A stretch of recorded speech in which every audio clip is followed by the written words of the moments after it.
अगर मैं बात करूं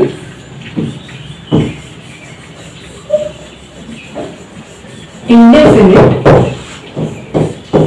टेंस की, सो इंडेफिनिट टेंस की मैंने आपको हिंदी क्या बताई थी, ता, ती या फिर ते। और अगर मैं बात करूं प्रेजेंट इंडेफिनिट की,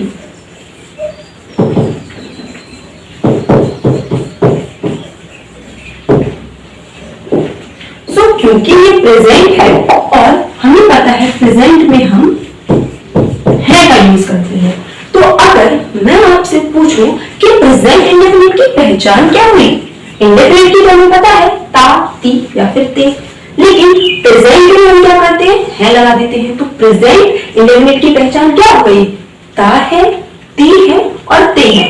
आपने अक्सर अपनी बुक्स में भी लिखा हुआ देखा होगा, बुक्स में ऐसे लिखा जाता है जिन वाक्यों के अंत में ता है, ती है, ते है, इस तरह के जो है शब्द आते हैं उन्हें हम प्रेजेंट इंडेफिनिट टेंस कहते हैं। तो हमें बिल्कुल भी रटने की जरूरत नहीं होती है, चीजों को समझना है, और अगर हम एक बार चीजों को समझ गए तो सिंपली हम खुद ही पहचान को ड्राइव कर लेंगे, खुद ही हम फॉर्मूला ड्राइव कर लेंगे।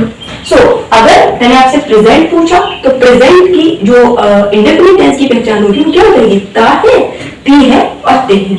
इसी तरह से अगर मैं आपसे पास्ट के बारे में पूछूं, पास्ट इंडेफिनिट की पहचान बताओ, क्योंकि हमें पता है पास्ट में हम था का यूज करते हैं, तो पहचान क्या हो जाएगी, ता था, ती थी, ते थे। और याद कीजिए जब मैंने आपके बेसिक्स पढ़ाए थे तो उसमें मैंने इसकी आपको एक और पहचान बताई थी कि इन सेंटेंसेस के एंड में आ, ई या फिर ए भी आता है, यानी कि इनकी मात्राओं का साउंड आएगा, जैसे कि गया, आया, खाई, चली, ये भी आते हैं। इस चीज को भी आप नोट करके रखिएगा। और अगर मैं फ्यूचर की बात करूं तो फ्यूचर में हम जनरली गा या फिर होगा का यूज करते हैं। तो फ्यूचर इंडेफिनिट की पहचान क्या हो जाएगी, या तो सिंपली गा आएगा, ठीक है, या फिर आएगा होता, होगा, होती, होगी या फिर होते, होंगे। और तो सिंपली हमें ये चीज ध्यान में रखनी है, फ्यूचर में गा, गी, गे आता है, या फिर होता, होगा, होती, होगी या फिर होते, होंगे, ठीक है। तो हमने पहचान के बारे में बात कर ली, अब हम जरा स्ट्रक्चर के बारे में बात करते हैं। देखिए जो प्रेजेंट इंडेफिनिट टेंस होता है, जो इसके पॉजिटिव सेंटेंसेस होते हैं या फिर मैं कहूं जो इसके अफर्मेटिव सेंटेंसेस होते हैं, उनका स्ट्रक्चर कुछ इस तरह से होता है, subject plus verb plus S या ईएस प्लस ऑब्जेक्ट। देखिए प्रेजेंट इंडेफिनिट में हेल्पिंग वर्ब तो होती है, लेकिन जितने भी हमारे पॉजिटिव सेंटेंसेस होते हैं, अफर्मेटिव सेंटेंसेस होते हैं, उनमें हम हेल्पिंग वर्ब का यूज नहीं करते हैं। इस चीज को आप नोट डाल के रखिएगा कि जो प्रेजेंट इंडेफिनिट टेंस होता है, इसके पॉजिटिव सेंटेंसेस में हम हेल्पिंग वर्ब का यूज नहीं करते हैं। ऑलराइट, हम हेल्पिंग वर्ब का यूज इसके नेगेटिव और इंट्रोगेटिव सेंटेंस में करते हैं। ये तो हो गई पहली बात। दूसरी चीज, हम यहाँ पर डायरेक्ट वर्ब का यूज करते हैं और वर्ब में एस या ईएस लगाते हैं। अब यहाँ पर एक चीज ध्यान में रखिएगा, वो ये कि अगर जो हमारा सब्जेक्ट है ये सिंगुलर प्लस थर्ड पर्सन है, अगर जो हमारा सब्जेक्ट है वो सिंगुलर और थर्ड पर्सन है, तो हम वर्ब में एस और ईएस लगाएंगे। लेकिन जो हमारा सब्जेक्ट है वो सिंगुलर और थर्ड पर्सन नहीं है, तो हम एस या फिर ईएस नहीं लगाएंगे। यानी कि अगर हमारा सब्जेक्ट प्लूरल होगा तो सिंपली हम वर्ब लिखी रहने देंगे, उसमें कोई भी एस या ईएस नहीं लगाएंगे। अब यहाँ पर थोड़ा सा डीप चीजें हैं, उनको जरूर सुनिएगा और ध्यान से सुनिएगा। पहली चीज तो ये है कि एक होते हैं हमारे नाउन और एक होती है हमारी वर्ब। मैंने जब आपको पार्ट ऑफ स्पीच पढ़ाए थे उसमें मैंने आपको बहुत डिटेल में नाउन और वर्ब के बारे में बताया है। ऑलराइट, तो एक चीज हमेशा याद रखिएगा, जब भी हम किसी नाउन के साथ एस या फिर ईएस लगाते हैं तो वो जो है प्लूरल बन जाता है। फॉर एग्जाम्पल बॉय, बॉय में अगर हम एस लगा देंगे, मैंने जो आपको बेसिक्स पढ़ाए थे ना उसमें मैंने एस और ईएस लगाने के रूल्स भी बताए हैं, अगर आपने वो नहीं देखे तो उनको जरूर देखना। अगर बॉय जो है वो हमारा नाउन है, बॉय में हम एस लगाएंगे तो वो हमारा प्लूरल बन जाएगा। लेकिन जब भी हम किसी वर्ब में एस या ईएस लगाते हैं तो वो हमारी सिंगुलर बन जाती है। और एक और चीज, वो चीज ये है कि जितनी भी हमारी वर्ब होती है जो उनकी बेस फॉर्म होती है, base form in the sense वो रियलिटी में कैसी है, यानी कि जो हम first form, second form, third form में पढ़ते हैं, ठीक है। बेस फॉर्म किसे कहते हैं, जो फर्स्ट फॉर्म होती है, जैसे कि रन, स्लीप, ये हुई, ठीक है। तो जितनी भी हमारी वर्ब होती है वो पहले से ही प्लूरल फॉर्म में होती है। और इंग्लिश ग्रामर ये कहती है कि अगर आप किसी सेंटेंस का सब्जेक्ट सिंगुलर रख रहे हैं तो आपको उसकी वर्ब भी सिंगुलर रखनी पड़ेगी। S S plus V S, subject singular तो वर्ब सिंगुलर। और अगर किसी सेंटेंस का जो सब्जेक्ट है वो प्लूरल है तो उसका जो वर्ब होगी, जो अगर मैं कहूं जो वर्ब होगी वो भी प्लूरल होगी। इसी वजह से जब यहां पर हम सिंगुलर सब्जेक्ट का यूज करते हैं तो हम एस और ईएस का यूज करते हैं। अब आपको समझ आई बात कि क्यों प्रेजेंट इंडेफिनिट के टेंसेस में हम वर्ब की बेस फॉर्म में एस या ईएस लगाते हैं। हमेशा याद रखना, एस या ईएस हमेशा वर्ब की बेस फॉर्म में लगती है, कभी भी आप सेकेंड फॉर्म, थर्ड फॉर्म या आईएनजी फॉर्म में एस या ईएस नहीं लगाओगे। हमेशा एस या ईएस आप वर्ब की जो बेस फॉर्म होती है या फिर मैं कहूं जो फर्स्ट फॉर्म होती है उसमें लगाते हो एस या ईएस। तो आपको ये बहुत ज्यादा इंपॉर्टेंट चीज है, इसको हमेशा याद रखना कि आखिर प्रेजेंट इंडेफिनिट के जो टेंसेस होते हैं उनमें हमें पता तो है कि सिंगुलर में हम एस या ईएस लगाते हैं, लेकिन आखिर क्यों लगाते हैं? क्योंकि जितनी भी हमारी वर्ब होती है वो प्लूरल होती है पहले से ही, उनको सिंगुलर बनाने के लिए हम एस या ईएस लगाते हैं। और उनको सिंगुलर क्यों बना रहे हैं? क्योंकि इंग्लिश ग्रामर के रूल के according to the English grammar rule, singular subject always follows singular verb and plural subject always follow plural verb. Alright. तो यहाँ पर अगर सब्जेक्ट हमारा सिंगुलर होगा तो उसकी वर्ब भी सिंगुलर होगी, और सब्जेक्ट हमारा प्लूरल होगा तो उसकी वर्ब भी जो है वो प्लूरल होगी। ये एक हमारा एक इंपॉर्टेंट कंसेप्ट है। जैसे कि अगर स्लीप लिखा है और अगर आप इसमें स्लीप्स लिखोगे तो ये जो है ये हमारा प्लूरल है और ये हमारा सिंगुलर है। इस चीज को हमेशा याद रखिएगा, कंफ्यूज मत होइएगा। अगर नाउन में ऐसे और ईएस लगाते हैं तो वो प्लूरल बन जाती है, और अगर वर्ब में ऐसे ईएस लगाते हैं तो वो सिंगुलर बन जाती है। Singular subject, singular subject, singular verb, plural subject, plural verb.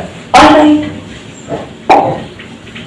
और यहाँ पर एक और चीज यार जो मैं आपको नेगेटिव बताऊंगी उसमें बताती हूँ वो चीज।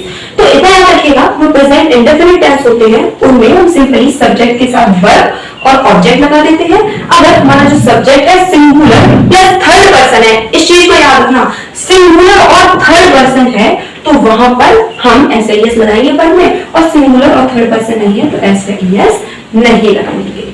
ऑलराइट। और दूसरी चीज, जो पॉजिटिव सेंटेंस होते हैं प्रेजेंट इंडेफिनिट के, उनमें हम हेल्पिंग वर्ब का यूज नहीं करते हैं। अगर मैं इसके नेगेटिव सेंटेंसेस की बात करूं,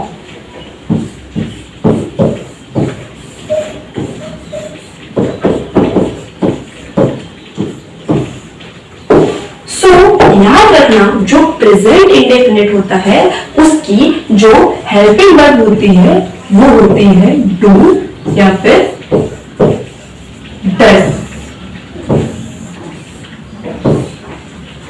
ऑलराइट।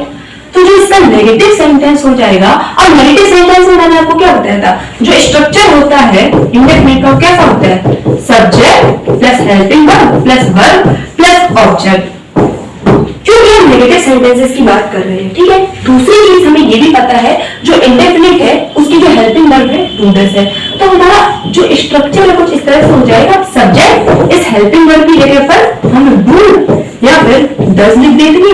और मैंने आपको बताया था हमें नॉट लगाना हो तो हम कहाँ लगाते हैं, नॉट लगाते हैं हम हमेशा सेकेंड के बाद, ये फर्स्ट हो गया ये सेकेंड हो गया और सेकेंड के बाद हम नॉट लगा देंगे सिंपली और हमारी वर्ब और प्लस ऑब्जेक्ट। अब यहाँ पर आप वर्ब को सिंपल रहने देना, क्योंकि यहाँ पर हम डू या फिर डज में चेंज करते हैं, इस वजह से वर्ब में कोई भी छेड़खानी नहीं करते हैं, वर्ब की हम बेस फॉर्म में लिखते हैं। और तो यहाँ पर पहली चीज तो ये कि जो प्रेजेंट इंडेफिनिट टेंस होता है उसकी हेल्पिंग वर्ब डू या फिर डज होती है। जैसा कि हमें पता है हम नॉट कहाँ लगाते हैं, क्योंकि नेगेटिव सेंटेंसेस की बात कर रही है, नॉट को है वो सेकेंड के बाद लगाते हैं। इतनी चीज समझ में आई। और यहाँ पर जो वर्ब है वर्ब की हम बेस फॉर्म यानी कि फर्स्ट फॉर्म का यूज करते हैं। अब यहाँ पर एक और चीज जो ध्यान में रखने लायक है वो ये है, ध्यान देना इस चीज पर, इंडेफिनिट टेंस काफी ज्यादा इंपॉर्टेंट टेंस है और हमें इसको समझना है, बिल्कुल भी रटना नहीं है। और ये जो डू है और ये जो डज है, डू का यूज करते हैं हम प्लूरल सब्जेक्ट के साथ। और या फिर मैं ये ना कहूं आपसे, अगर मैं ये कहूं वो ज्यादा करेक्ट होगा, जितने भी हमारे सिंगुलर थर्ड पर्सन होते हैं वो उन सभी के साथ हम डज का यूज करते हैं। और अगर जो सब्जेक्ट है वो हमारा सिंगुलर और थर्ड पर्सन नहीं है उन सभी के साथ हम डू का यूज करते हैं। अब यहाँ पर एक इंपॉर्टेंट कंसेप्ट उसको याद रखना, एक्चुअली हमारी एक टेबल है और ये हमारी प्रोनाउन की टेबल है, जनरली उसको प्रोनाउन में पढ़ते हैं। यहाँ पर मैंने आपको एक चीज समझाने के लिए टेबल बनाई है और वो चीज क्या है वो मैं आपको बताती हूँ। आप चाहे तो इन दोनों जो बॉक्सेस में ये जो चीजें लिखी इनको इग्नोर कीजिएगा, केवल इस बॉक्स पर इस पर उस पर थोड़ा ध्यान देना मेरी बात पर, ठीक है। ये है हमारी person, first person, second person and third person, और ये हमारे पर्सन के सब्जेक्टिव केस। जो आई और वी है ये दोनों हमारे फर्स्ट पर्सन होते हैं, जो यू है ये हमारा सेकेंड पर्सन होता है, और ये जो थर्ड पर्सन है वो ही, शी, इट, दे या फिर कोई इंसान का नेम हो गया वो होता है। अब पर्सन होते क्या, पर्सन बेसिकली देखिए हम टेंसेस क्यों पढ़ते हैं, पहली बात तो ये कि हम ग्रामर क्यों पढ़ते हैं।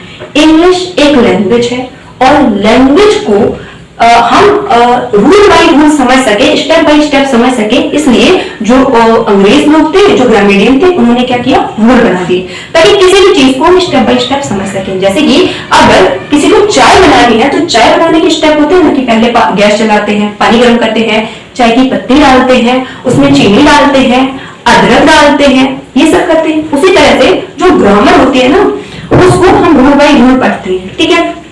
लेकिन आप इंग्लिश ज्यादा अच्छी तरह से तब समझ पाओगे जब आप उसको अप्लाई करोगे, यानी कि आप डेली बोलने की कोशिश करोगे। वो चीज सही करते हैं। यहाँ पर क्या समझते हैं, first person, second person, third person क्या होते हैं। देखिए आपके यहाँ पर जहां पर भी आप रहते हैं वहां पर कोई ना कोई आंटी ऐसी जरूर होंगी जो सब पर नजर रखती होंगी। सब पर नजर इन द सेंस कि उनका बेटा बाहर जा रहा है, उनकी बेटी ये कर रही है, ऊपर वाली सुषमा के यहाँ चावल बनी है, नीचे वाली सुषमा के यहाँ लड़ाई हो रही है। तो एक ऐसी आंटी जरूर होती है जिन्हें पूरी सोसाइटी की जानकारी होती है, ठीक है। अब जब भी वो अपनी किसी सहेली से मिलती है, वो जो आंटी है जिनको सब की जानकारी होती है, वो किसी सहेली से मिलती है तो वो सहेली के सामने बहुत ज्यादा बोलती है, बहुत ज्यादा बोलती है इन द सेंस, तुम्हें पता है मेरी बेटी की जॉब लग गई है, मेरा बेटा ये है, या फिर मेरी बेटी ये है, मेरी बेटी ये है, ठीक है। तो वो जो भी बात बोलेंगी उसमें वो या तो मैं यानी कि आई का यूज करेंगी, या तो हम, हमारे घर पे ये होता है, हमारे घर पे ये है, हमारे घर पर वो है, या तो हम का यूज करेंगी। तो जब दोनों बात कर रहे होते हैं तो उनमें जो इंसान बोलता है वो होता है हमारा फर्स्ट पर्सन। जब भी हम कुछ बोलते हैं तो जनरली क्या होता है, हम मैं करके बोलते हैं, और जो इंसान श्रोता होता है ना, दूसरी वाली आंटी जो उनकी सहेली है वो चुपचाप ऐसे सुनती रहती हैं, वो होती है यू। क्योंकि जो बहुत ज्यादा बोलने वाली आंटी है जो सुन रही है, उन आंटी को तुम करके ही बोलेगी। और ये जो पहली वाली आंटी और दूसरी वाली आंटी आपस में जो बातें करती है ना, ऊपर वाली सुषमा की यहाँ लड़ाई हो रही है, तो वो जो सुषमा है, शी है, ये हो गई हमारी थर्ड पर्सन। सुषमा एक नाम है और अगर उसको वो वह बोल रही है तो वो शी हो गया। सो आपको समझ में आया कि first person, second person, third person क्या होते हैं। जब दो लोग बातें करते हैं तो जो बात कहता है इंसान वो फर्स्ट पर्सन होता है, जो सुनने वाला होता है वो सेकंड पर्सन होता है, और जिनके बारे में बात की जा रही होती है वो हमारे थर्ड पर्सन होते हैं। ऑलराइट, इतनी चीज समझ में आई। अब ये लेवल मैंने आपको क्यों बताई, वो मैंने इसलिए बताई ये समझाने के लिए कि जनरली मैंने आपको क्या बताया कि अगर कोई सब्जेक्ट जो है वो हमारा सिंगुलर और थर्ड पर्सन होगा तो हम उसके साथ डज का यूज करेंगे, और अगर सिंगुलर और थर्ड पर्सन नहीं होगा तो हम उसके साथ डू का यूज करेंगे। तो हमें पता है ये जो ही, शी, इट हो गई, ये हमारी सिंगुलर भी है, दूसरी चीज ये हमारे थर्ड पर्सन भी है, तो हम इनके साथ डज का यूज करेंगे। ठीक है, ये जो ही, शी, इट हो गए, इनके साथ हमेशा हम डज का यूज करते हैं। लेकिन जो आई, वी, यू और दे हमारा थर्ड पर्सन है लेकिन सिंगुलर नहीं है, यू तो हमारा सेकंड पर्सन है, वी क्या हमारा फर्स्ट पर्सन है, तो इन सभी के साथ हम डू का यूज करते हैं। अब आपके मन में एक कंफ्यूजन होगा, या फिर यूं कहूं कि हम बचपन से पढ़ते तो चले आते हैं लेकिन हमें ये नहीं पता होता है कि हम आई के साथ डू क्यों लगाते हैं। कभी कभी क्या होता है, हमें ये बताते रहता है कि आई जो होता है प्लूरल होता है। देखिए ऐसा नहीं होता है। आई, अगर मैं अपनी बात करूं तो मैं तो एक ही हूं ना, मैं कैसे प्लूरल हो सकता है। आई जो होता है सिंगुलर होता है, लेकिन ये थर्ड पर्सन नहीं होता है। आई जो होता है हमारा फर्स्ट पर्सन होता है, इसी वजह से हम आई के साथ डज नहीं लगाते हैं।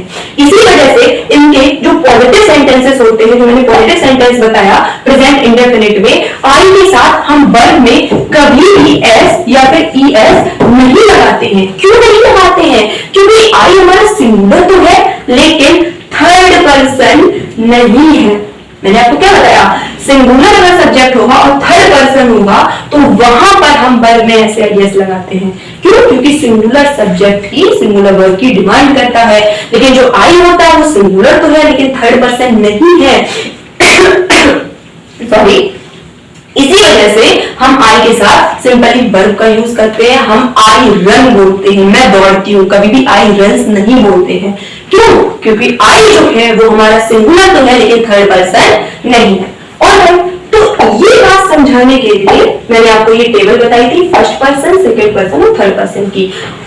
इस चीज पर अगर आप फिलहाल इस चीज को इग्नोर कर दे तो चलेगा, लेकिन इस चीज को भी जानना चाहिए जो कि मैंने आपको प्रोनाउन लेक्चर में बताया है। अभी के लिए आप इतना देखिए, जो फर्स्ट पर्सन होता है वो आई वी होते हैं, सेकंड पर्सन यू होता है और थर्ड पर्सन हमारा ही, शी, इट और दे अगर किसी का नाम होता है।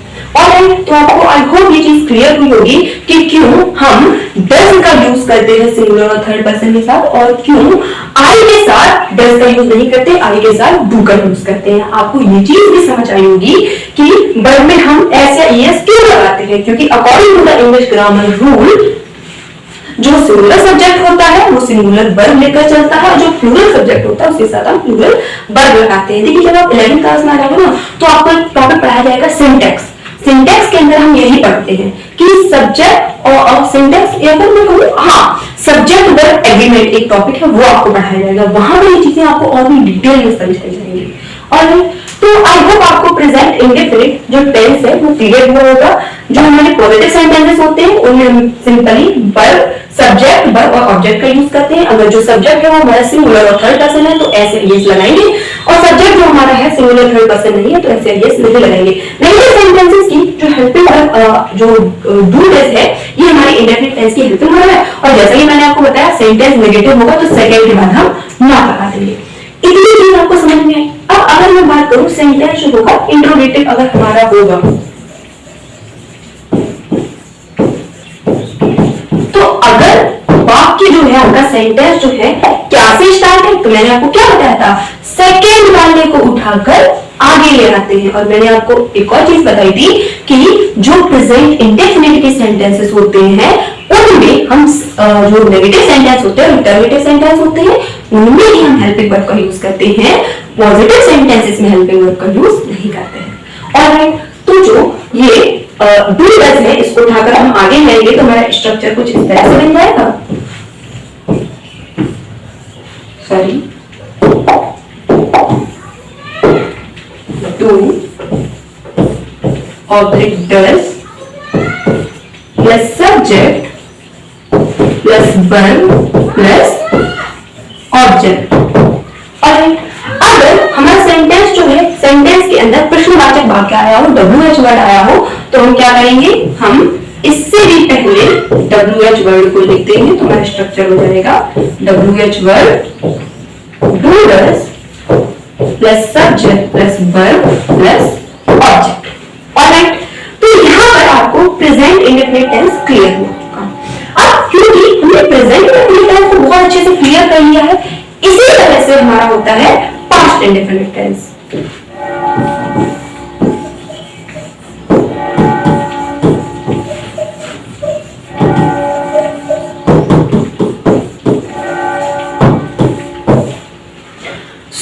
जैसा कि मैंने आपको बताया था, पास्ट में हम था का यूज करते हैं और इंडेफिनिट की हिंदी क्या होती है, ता, ती या फिर ते।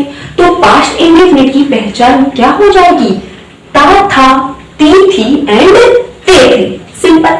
अब जैसा कि थोड़ा चेंजमेंट प्रेजेंट इंडेफिनिट में होता है, ठीक उसी तरह से छोटा सा चेंजमेंट जो है वो पास्ट में भी होता है। जो इसके पॉजिटिव सेंटेंसेस होते हैं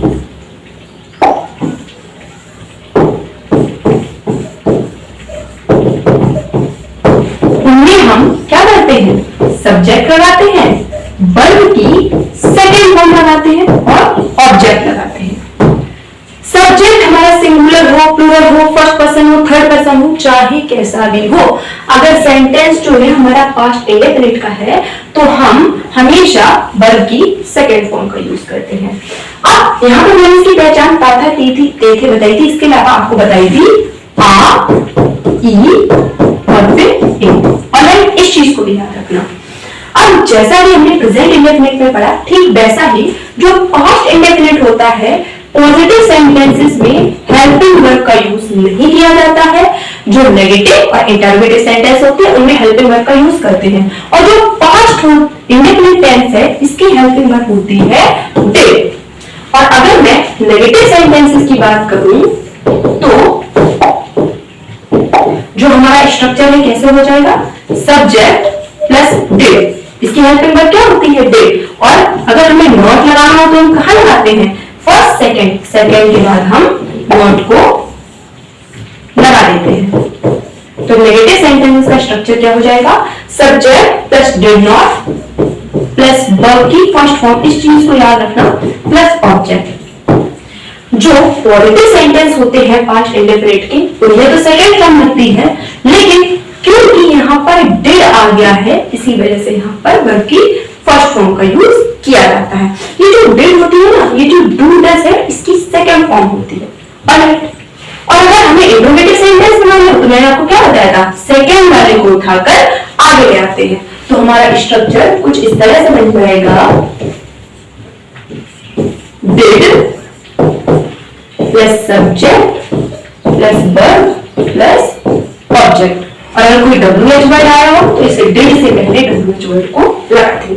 क्योंकि हमने प्रेजेंट इंडेफिनिट बहुत अच्छे से समझ लिया, तो पास्ट इंडेफिनिट को समझने में भी कोई बहुत बड़ी रॉकेट साइंस नहीं है।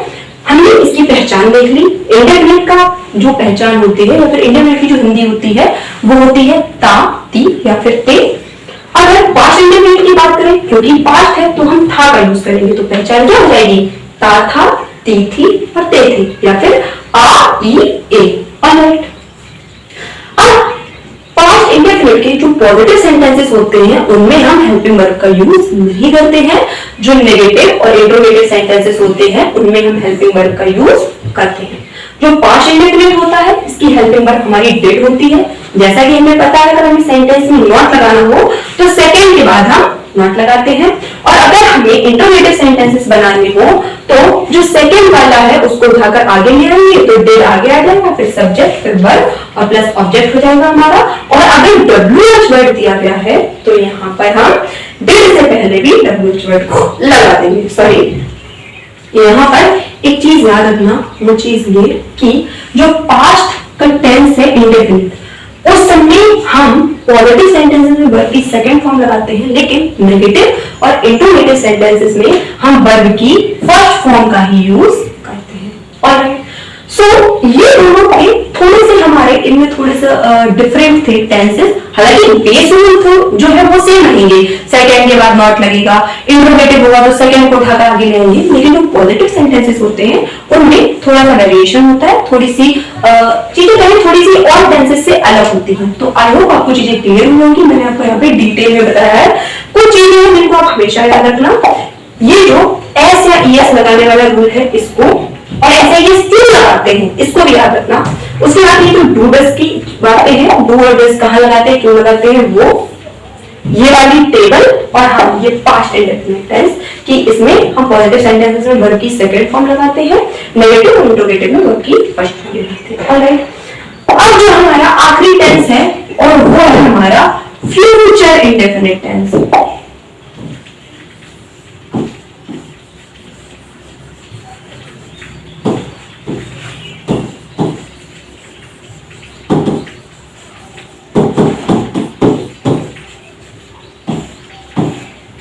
फ्यूचर इंडेफिनिट टेंस की मैंने देखिए, इंडेफिनिट की तो होती है ता, ती या फिर ते। फ्यूचर में मैंने आपको क्या बताया था, गा, गी, गे या फिर होगा, होगा, होगी, होंगे, ता होगा, ती होगी, ते होंगे या फिर गा, गी, के। अब फ्यूचर में टेंस ये हमारा बहुत ज्यादा सिंपल है। हमने सिंपली क्या पढ़ा है, subject plus helping verb plus verb plus object. जो फ्यूचर होता है टेंस, इसकी हेल्पिंग वर्ब होती है विल या फिर शैल। तो सिंपली जो फ्यूचर इंडेफिनिट टेंस है इसका स्ट्रक्चर कुछ इस तरह से बन जाएगा, subject plus will object shall plus object, sorry plus verb plus object. I और वी के साथ हम सेल का यूज करते हैं,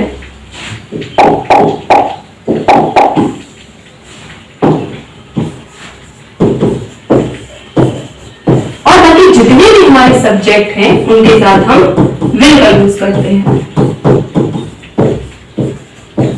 हालांकि जो मॉडर्न इंग्लिश है उनमें उसमें ना हम शेल का यूज बहुत कम करते हैं, जितने भी हमारे पॉजिटिव और नेगेटिव सेंटेंसेस होते हैं, एक ऐसा रूल होता है।